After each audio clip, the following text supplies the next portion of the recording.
Let's do one more thing. Let's do one more thing. Something that I do at some of the lectures that I've been doing lately. Hopefully you guys will dig this. It's a very simple piece of magic done with 8 playing cards. Actually, guys, if you don't mind, come a little closer because I really want you to see this. 8 playing cards, 4 black, 4 red. I'm going to show you a black and a red card, a black and a red card, a black and a red card, a black and a red card. Yes? Do me a favor, if you don't mind. Take your hands like this. If you don't mind, do the same thing. Take your hands like this. Hold them like so. Place them on the ends. Perfect. And slowly squeeze those cards together so that they mix. Black, red. Yes? Excellent. Now, I'm not going to change the order. If you could, just push your cards to that spot. If you could, push your cards to that spot. Awesome. So they're in the exact same order. I haven't changed anything. Take your left hand, place it here. Take your right hand, place it here, or your left hand, and slowly, again, square the cards so that they mix. Black, red, black, red, black, red, black, red. But if we wait just a few moments, they kind of separate like oil and water. Red, red, red, red, black, black, black, black. It can't be done any slower.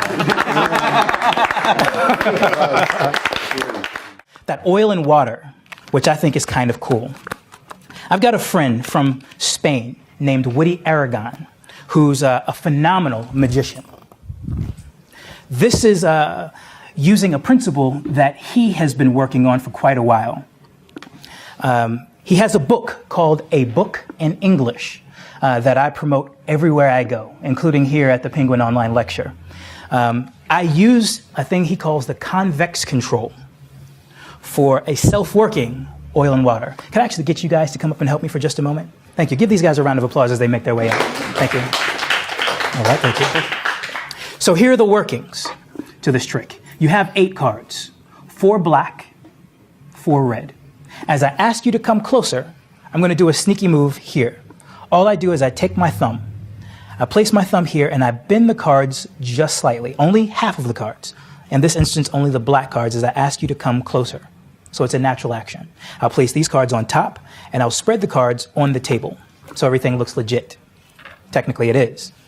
I'll gather the cards, and then I'm going to take one card from the top, one from the bottom. So a bent card and a straight card. And I'll place the cards down in front of the spectators. Black and red, black and red, black and red, black and red. Here's the cool thing.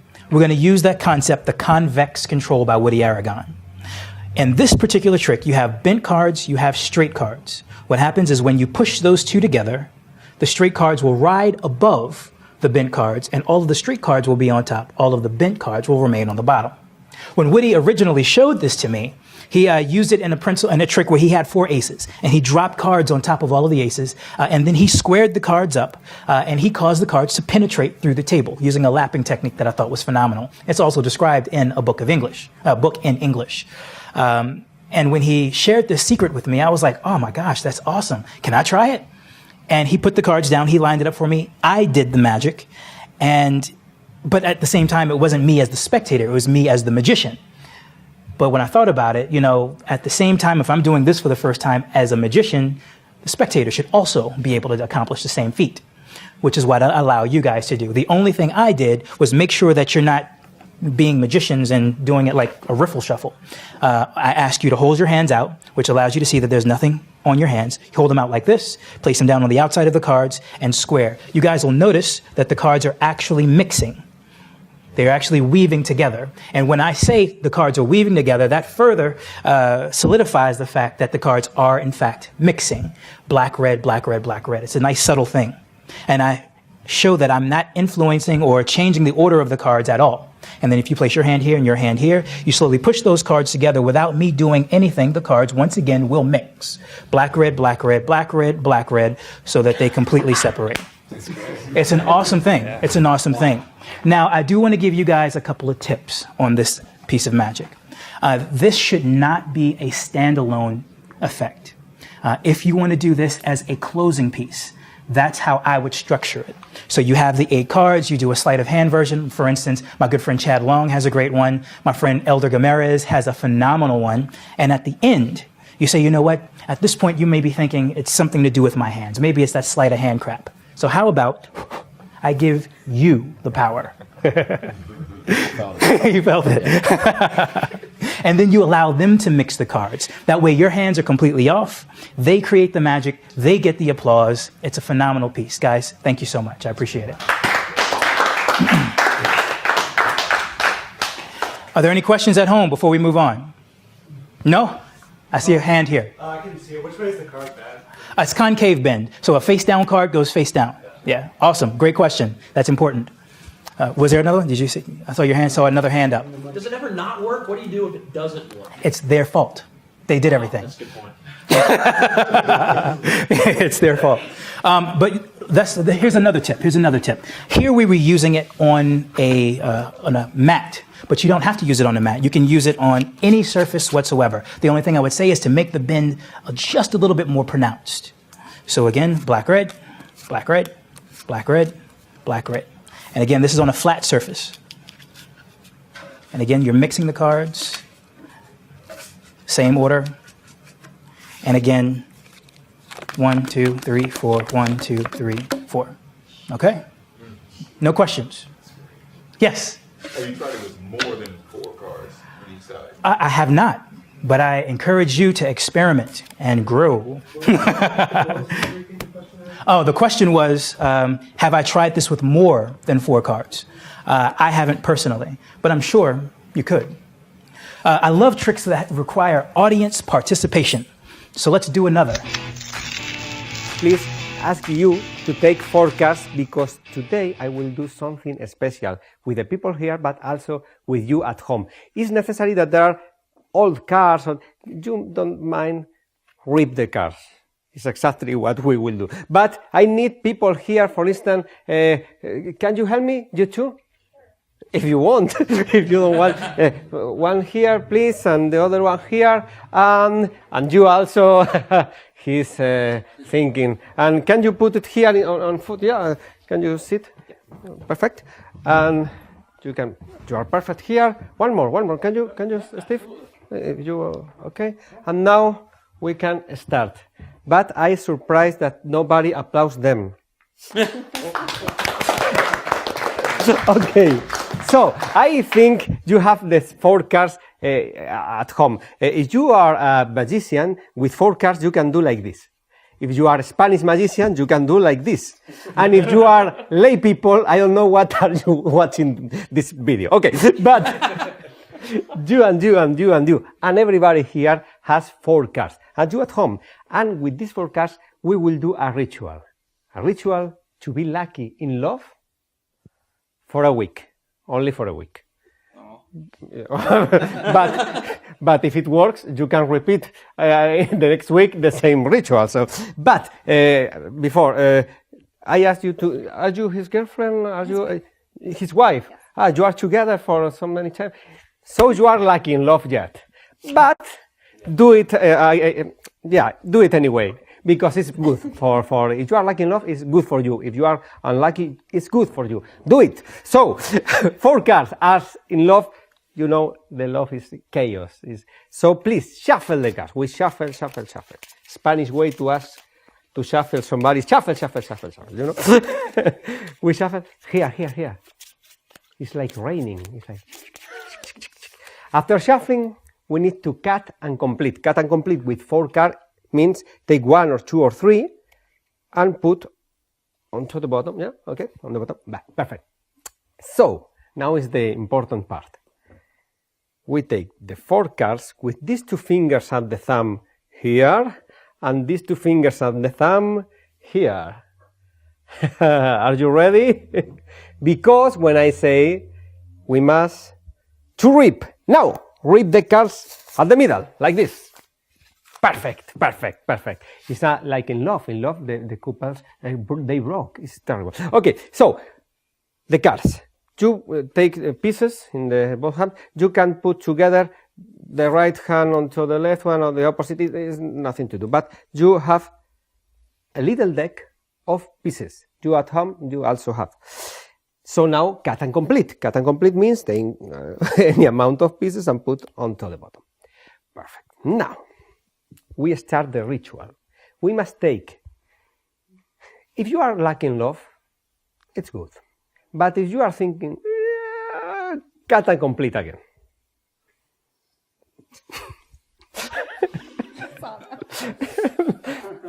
It's up to you, huh? It's up to you. Okay, so now take the 3 top pieces, after the shuffling and the cutting, the 3 top pieces, and lose it into the middle of the packet, into the middle at any place, but into the middle, yeah. Not at the bottom, not at the top, in the middle, okay? You have it? We have it? Square, please, square again. Square because I forget something, sorry. You need to take the first piece, the top piece, without looking the piece, take the top piece and put it in a pocket or put it apart in any place that you want. Perhaps here? Okay. Do you want? Yeah. Sorry. And now we continue. Do you prefer 2 or 3? 2. Please take the 2 top pieces, and lose it into the middle. Yeah, at any place. Now take the top piece. And if you want, you can exchange with somebody. Yeah? Anybody? Okay. Do you want to change or not? Yeah, okay. And lose it into the middle. Until that moment, there is a lot of chaos. But that's interesting. If you are very lacking in love, it's enough. Don't do nothing more. No, don't do nothing. But if you are thinking, take 1 piece. If you are a little, I need some, take 2 pieces. And if you are sad, if you are alone in your life, please take 3 pieces.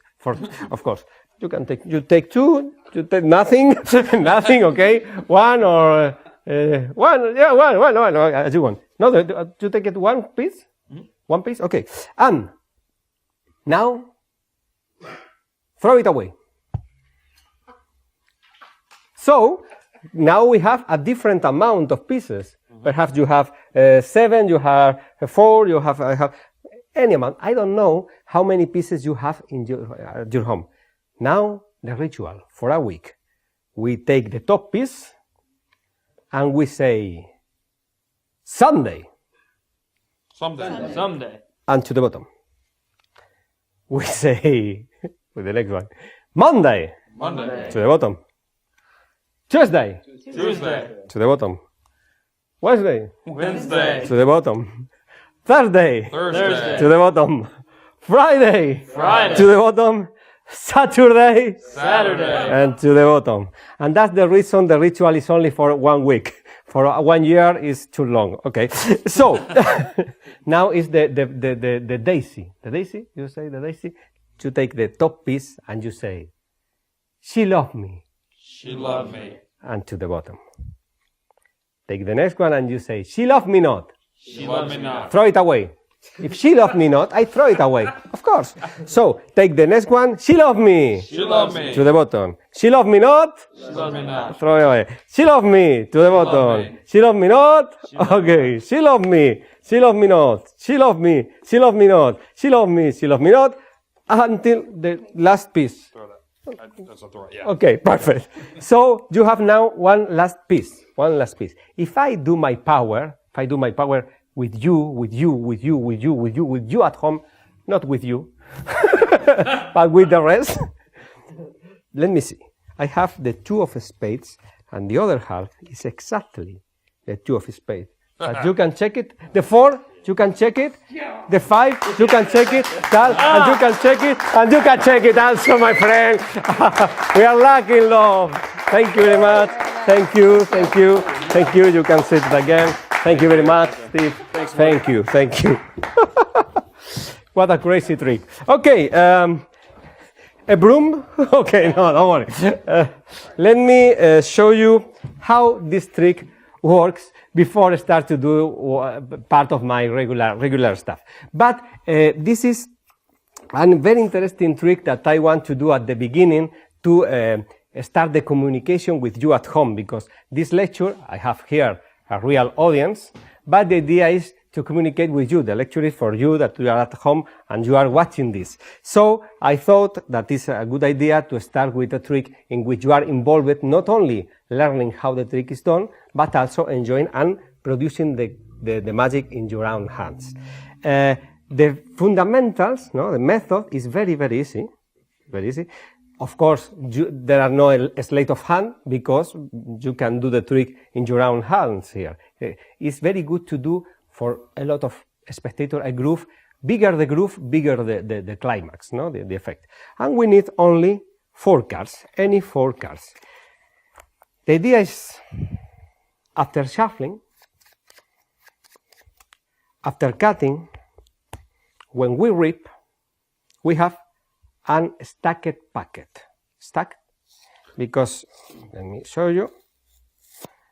Now, the 2 halves of pieces are in the same order, obviously. So, if I put this onto this one, or this one onto this one, for sure, each value, the other half, is 4 pieces away. If I cut here, it's not a problem. If this card is the 2 of spades, I count 1, 2, 3, and the 4 is the other half of the 2 of spades. If this is the 2 of clubs, the next one is the 2 of clubs, it's exactly the same. Okay? So a spectator can, after the rip, after the shuffle, cut to select the first piece. He cut a lot of times. With lay people, you as a magician, you know that cutting and cutting don't disturb the order, but for lay people, more times they cut, more shuffled the packet they feel. No? So it's good, this kind of, if you are lacking love, don't do nothing, but if you are, cut again. So some people cut twice, some people cut 3 times, and it is good that anybody is doing different things. So at the end, I need to force the 4th piece, because the 4th piece is the half of the bottom one. In this case, the bottom is the 2 of clubs, so the 2 of clubs is in 4th position. But any other card always is the 4th. So I start to asking, please take the 3 top pieces. Everybody take the 3 top pieces. And I say, put onto the middle. It's not, no, excuse me, no, in the middle, but nor on top nor on the bottom, in the middle. Together or separate, at any place. And now I say, oh, excuse me, square, I forget something. Take the top piece and put it apart. Now the top piece is in fact the 4th before, but as I said, oh, I forget, take the piece. And later, after the trick, when the spectators are in home, or he takes 4 cards, he tries to reproduce the trick, it don't work. But because he don't remember that the piece was taken after the first take 3 and put into the middle. So it don't work never. It's very good, I think, in this kind of tricks that only works if the magicians, if the power of the magician is present. No? And you put this piece apart, in the case the 2 of clubs. And now, as the bottom is the other half, we can move cards, we can exchange, if the cards is keeping in the bottom, nothing happens. So you can be very creative in this part. You can exchange with the left, later with the hand. They can put onto the middle, or they can take from the middle and put on the, no problem. While the 2 of clubs, the other half, is at the bottom of this packet. Now I think it's enough.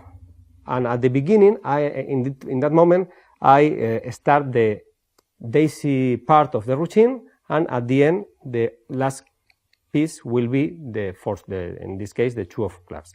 But perhaps 2 years before the publishing of my book, a book in English, I was reading a principle of Alex Hemsley in his book, and I thought, wow, that is fantastic for this routine, because now I can let the spectator to take no piece, or 1 piece, or 2 pieces, or 3 pieces, and throw it away. So any spectator has different amount of pieces. Even for magicians, it's very difficult to understand how it works later, the deal and that, no? And it's great. The idea is to take from the top, no piece, 1 piece, 2 pieces, or 3 pieces, you throw it away, pop, and now you must pass exactly the same amount of pieces.